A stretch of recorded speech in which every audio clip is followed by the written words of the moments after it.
Dina se ma het, toe hulle nog op die plaas was, baie lank gelede, met varke geboer.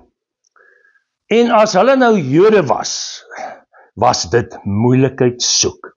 Varke is onrein tot vandag toe vir Jode en vir baie mense in die wêreld, daar selfs Christene wat net sê, ons eet nie varkvleis nie. Nou ja, hier is nou 'n storie oor Jesus, duiwels en varke. 'n Baie ernstige verhaal.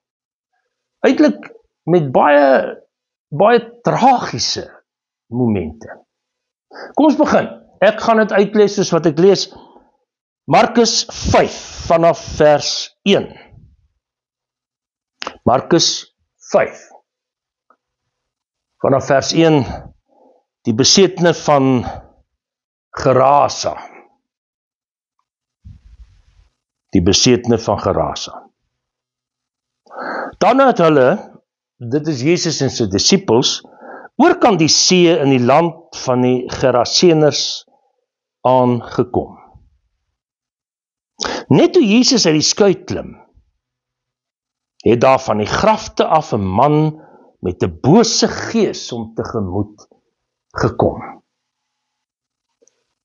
'n Bose gees, dit klink wel, hier is een bose gees, maar luister, die man het tussen die grafte gebly. Niemand kon hom selfs met 'n ketting vasbind nie. Hulle het hom al dikwels met voet en handboeie vasgemaak, dan ruk hy die handboeie uitmekaar, skop die voetboeie stukkend. Niemand kon hom baas raak nie. Hy was dag en nag aan die skreeu tussen die grafte en in die berge, dan kap hy homself met klippe. Wat maak hierdie man? Duiwel besete. Sommige sou gesê het, en vandag word daar gesê, nee wat, duiwelbesetenheid bestaan nie. Dit is psigotiese probleme, psigiatriese probleme. Mense, ek het met my eie oë dit gesien, ek het dit ervaar in my lewe, waar daar mense is met bonatuurlike krag, dat dit 'n meisiekie is wat maar tengerig is, en 5-6 groot man sukkel om haar plat te hou. Wanneer daar 'n demoon in iemand is, 'n bose gees. Nou dadelik wil ek die vraag vra, dink jy kinders van die Here, Christene, kan duiwel besete wees? Ek dink nie so nie. Jesus sê self, wanneer die huis leeg is, en 'n bose gees kom dan en vind die huis leeg, bring hoeveel ander saam, erger as daai gees, bose gees, en beset die huis. Wat hy wil sê daardeur, is dat hy wil die huis beset. En wanneer die huis vol is van Jesus Christus en sy Heilige Gees, dan staan nie plek vir bose geeste nie. Bose geeste kan jou wel bind, van buite af dan. Ek glo dat daar selfs kollektiewe versameling bindinge is, waar 'n hele gemeente gebind kan word en nie groei nie, en nie nader aan die Here kom nie, en hom nie leer ken nie, en vasgeval is in soveel dinge, tradisionalisme en veroordeling en wettisisme, maar dit daar gelaat. Dis 'n preek op sy eie. Die Talmud, een van die belangrikste Joodse geskrifte, het 'n paar voorskrifte om die vraag te beantwoord, wanneer is 'n mens mal van sy of haar kop af, kranksinnig? En daar's een, wanneer jy in die nag alleen buite ronddwaal. Dit was nou in die ou tyd. So moet nou asseblief nie na jou kinders toe gaan en sê, hoor hierso, julle wat so in die nag rondloop. En dan is daar nog 'n vereiste of 'n eienskap van kranksinnige mense, Hulle is tussen die grafte. Want daar is dit mysterieus. Daar's 'n element van die dood. Maar goed, en dan is daar een om jou klere te skeur, en saam met dit die eienskap om wat jy besit of van mense ontvang te vernietig, te verniel, en ook jouself te sny. Hy kap homself met klippe. Sommige Nuwe Testament teoloë reken, hier's iets in van 'n ritueel, 'n godsdienstige ritueel, die afgode. Onthou Israel het 'n geweldige stryd gehad. Gedurig is hulle verlei deur die vreemde volkere, hier met die Romeine om hulle en die Grieke, met die afgode, die gode, veral van die Romeine, maar deur hulle hele lewe, Egipte, Babylonië, Assiriërs, Kanaaniete. En God moes gedurig waarsku. Gedurig het God gesê, breek af. En dan, saam met die afgode, was daar die rituele. Daar was hierdie orgies, vreed, brassery, noem die Bybel dit, en seksorgies, ter ere van die afgod. Interessant, in baie godsdienste van daai tyd is die vark gesien as die simbool van vrugbaarheid en die luste, last van die mens. Sekere van daai godsdienste in die ou tyd het die bose uitgebeeld met 'n moontlike menslike liggaam, maar 'n varkkop. Maar ons kom nou by die varke. Die bose gees of geeste werk deur hierdie ou, hy het nie beheer oor homself nie. En wanneer hy hom dan self so verniel, dit was een van die eienskappe in hierdie rituele om jouself te sny en te kap en seer te maak ter ere aan die afgod, jou opoffering wat jy bring, jou opoffering. Hy het Jesus al van ver af gesien en nader gehardloop. Hy het voor Jesus neergeval. Dis nie aanbidding nie, hier is nie aanbidding nie. Hierdie is om te besef, hier is iemand groter as ek. Maar dis 'n tipe vals optrede. Wanneer iemand neerval vir iemand anders, soos Jesus dan, die verlosser, dan wil dit die indruk skep dat hy weet wie Jesus is. Hy glo, hy gaan hom aanbid. O nee, hy probeer Jesus en die disippels mislei, en die ander wat daar naby is, hy het hard geskreeu, wat het jy met my te doen, Jesus, seun van God die Allerhoogste? In die Grieks is dit, wat vir my en vir jou? Wat is daar tussen ons? Daar's niks tussen ons nie. Wat eintlik beteken, gaan jou gang, los my uit, sê die bose mag. Kom ons handhaaf maar die status quo. Kom ons handhaaf wat hier aangaan. Hierdie man is nou in ons besit. Gaan jy het werk om te doen. Jesus, jy moet gaan sendingwerk doen. Hierdie is Decapolis. Dis 10 stede. Dit is heidene. Gentiles. Hulle glo nie. Dis nie Jode nie. Gaan bekeer hulle. Los ons.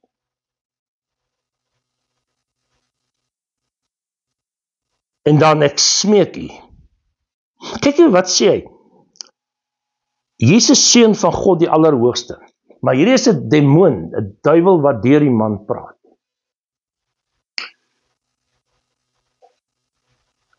Hy erken, hy weet wie Jesus is. Hy weet.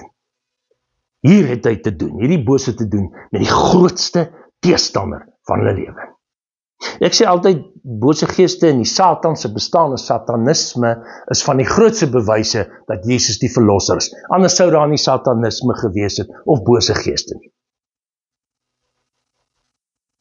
Ek smeek u in Gods naam, moet my nie pynig nie. Maar hy praat maar in die algemeen in die naam van die gode, wat ook al. Maar hy speel vir Jesus, dat Jesus moet dink, okay, hier is daarom iets van die ou ken God, hy weet wie ek is, moet my nie pynig nie, dit gaan daaroor, moet ons nie nou finaal oordeel nie. En dan hier ook wil Jesus duidelik stel wanneer hy die bose geeste uitdryf. Nee, julle oordeel kom. Dis nog nie die finale einde nie. Maar julle is beperk. Julle is beperk. Ek is die oorwinnaar, wil Jesus sê. Want hy het gesê, bose gees, gaan uit die man uit.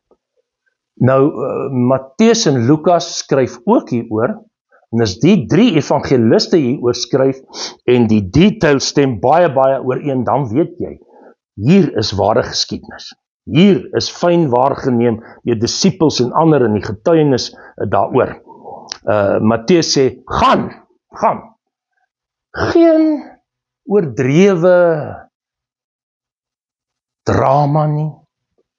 Geen simboliese handelinge van die ou, daar gryp aan die kop, of iets aan hom smeer, en almal staan daar, en Jesus skree en gaan aan, nee, hy het ferm en hard net gesê, gaan uit hom uit.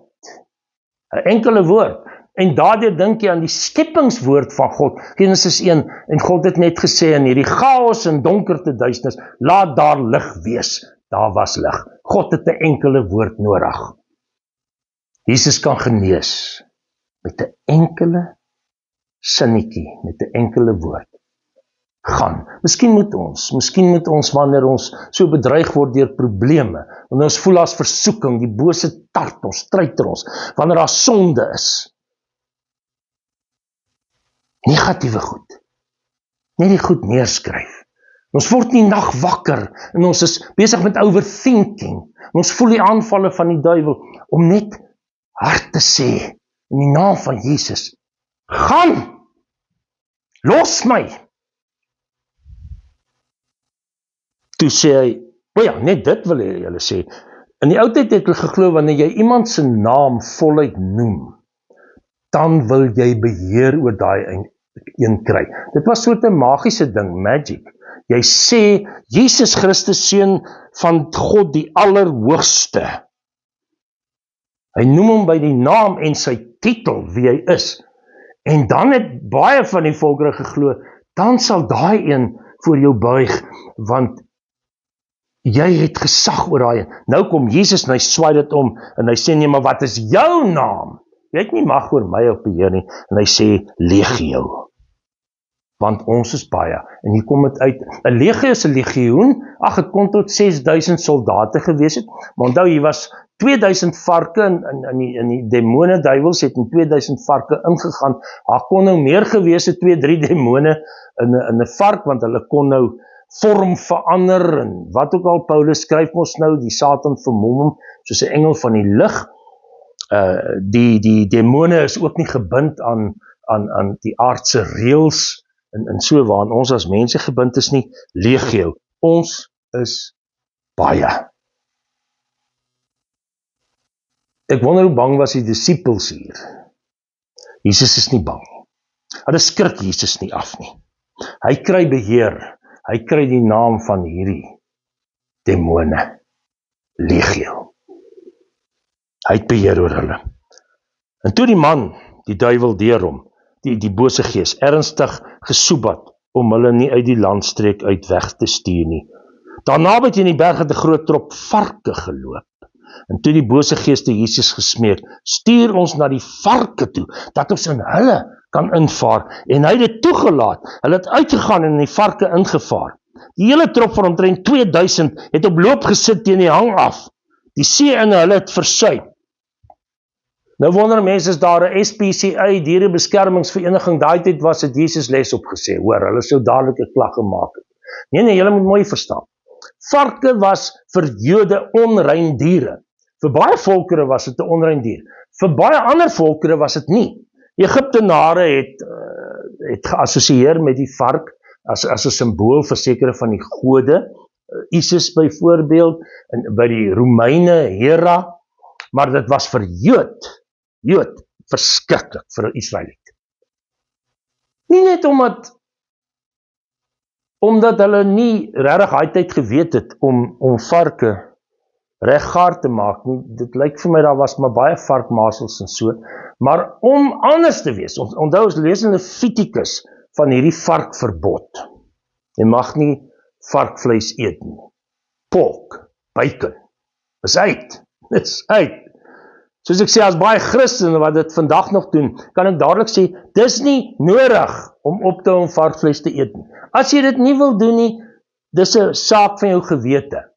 Maar ons noem daardie wette in Levitikus seremoniële wette. Maar ons moet gaan kyk vir vandag, wat is die boodskap? En dit was, omdat van die nasies het die vark as 'n afgod aanbid. So Israel moes anders wees en nie afgode hê nie. Die beginsel vir vandag is, moenie vreemde magte in jou lewe aanhou nie. Moenie onrein wees nie, reinig jou. Laat Jesus se bloed, sy Heilige Gees jou skoon maak van wat onrein is. Want hulle het daai tyd gesê, vark is vuil. Hy's vieslik. Hy's 'n scavenger, 'n aasdier, soos die honde. Deur die eeue weet ons nou, dat die honde en die varke het ook tot bekering gekom, en deur God se genade, is dit nie wonderlik nie, mense, dis 'n preek op sy eie, is dit nie wonderlik nie, dat honde en varke vandag troeteldiere kan wees. As mense in die wêreld wat honde eet, ek is nou nie daaroor baie positief nie, maar varkvleis, eet jou varkchoppie. En weet wat, jy mag dit selfs medium, soos 'n steak eet. Jy gaan nie siek raak nie. Ons varkvleis in die winkels is skoon. Daar's nie probleme nie. Maar dit nou daar, ek wil nie in 'n debat raak nie, maar as jy nie wil varkvleis eet nie oor godsdienstige redes, dis jou saak, dis reg. Vir jou. Moet nou net die ander gaan staan en veroordeel nie. Ruimte vir mekaar.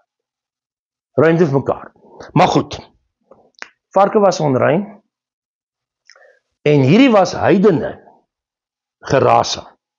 Deel van Decapolis, die 10 stede. Nie Jode nie. Anders kon jy verstaan dat Jesus die demone, die duiwels in die varke instuur. Maar Jesus tree ook op, onthou hy is mens hier, God, ware God, maar ook mens, hy hou ook by die reëls van die tyd. Later het daardie reëls alles verval, die wettiese reëls. En al net so terloops, as jy regtig wil dan nou hou by dit, dan moet jy ook die ander wette in Levitikus gaan hou. Gaan lees dit bietjie, vanaand of deur die week. Dan sal jy sien, dit raak 'n moeilike storie nie. Nee. Onrein, symbool van onreinheid, vuilheid. Ons sê mos so vuil soos 'n vark, vieslik soos 'n vark. Die Bybel praat selfs van die vark wat skoon gewas word en dan weer in die modder gaan rol. Maak nou nie saak nie. Die ou varkie, veral die pink en die wit albino varke doen dit om hulle vel te beskerm teen die son. Vir baie lank was daar net swart varke, later het hulle ingeteel met wit varke en toe die pink varke ontstaan. Ek dink dit was eers in die tyd van die middeleeue. Ek is nie seker, maak nie saak nie. Hoekom in die varke in? Vernietig Jesus hier diere. Hy sê dat ons is die beeld van God. Genesis 1. Wat moet sorg vir die skepping, moet beskerm, na die diere kyk, die plante. Jesus stuur nie die varke in die see nie. Onthou in daai tyd, hulle het nie regtig moeite gedoen. Hulle het nou probeer om hierdie duiwelbesetene, daar was nog een man by, sê Matteus, daar was 2 van hulle, om hulle nou te bind. Hulle kon nie. Hulle godsdienstmense of hulle priesters of wat kon dit ook nie reg kry nie, dis verseker. Want kyk, dis 'n verskriklike ding wat hier is, die leiding van hierdie manne. Hulle verloor hulle ego, hulle selfbeeld, hulle verloor hulle verstand, hulle het nie beheer oor hulle wil nie. Hulle slawe, vasgevang, symbool van hoeveel goed in ons lewe. Ek wil sê, vieslike varke in jou en my lewe wat ons verniel. Hulle wil vernietig, en dis wat Jesus demonstreer, deur die varke te gebruik. Die demone maak die varke dood, en dan kan Jesus sê, sien julle, jy speel nie met die duiwel en met demone nie. Hulle wil God se skepping vernietig. Ag, Jesus, mense onthou net, daar's magte wat alles wat goed is, wil vernietig. En dit loop deur tot in die regering en in mense se lewens, in huise, wat ook al. Dis deel van ons sondige natuur om te verwoes, dis ingebore in ons. Ons noem dit die geleerde woord entropie. Samuel Marx het sy doktersgraad gedoen, of skripsie, dink sy doktersgraad oor entropie. Maar dit kom min of meer daarop neer, hy was 'n groot pel van my, hy is 'n groot pel van my, wat saam in die koshuis was, teologie studeer het. Sammy praat daarvan die neiging om na die chaos terug te keer. Alles wil net verder vernietig. Mense wil hulle self eintlik vernietig en ander vernietig. En die gees van God het gekom om teen te werk. En hier demonstreer Jesus en sê, ek bring die lewe, ek bring die oorwinning, ek bring die genesing. Mense, wat is in jou en my lewe? Wat ons wil verniel? Wat is die duiwels?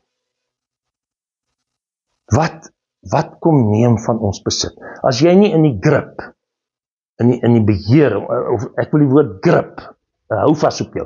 As jy nie in die grip van Jesus is nie, wat en wie beheer jou dan? In watter grip, in wie se grip is jy? En dan julle kan maar verder gaan lees, dan het die wagters nou gehardloop en gaan vertel en die mense kom en wat doen hulle? Hulle was bang, sê Matteus, Lukas, hier staan, hulle was verskrik. Hulle was bang.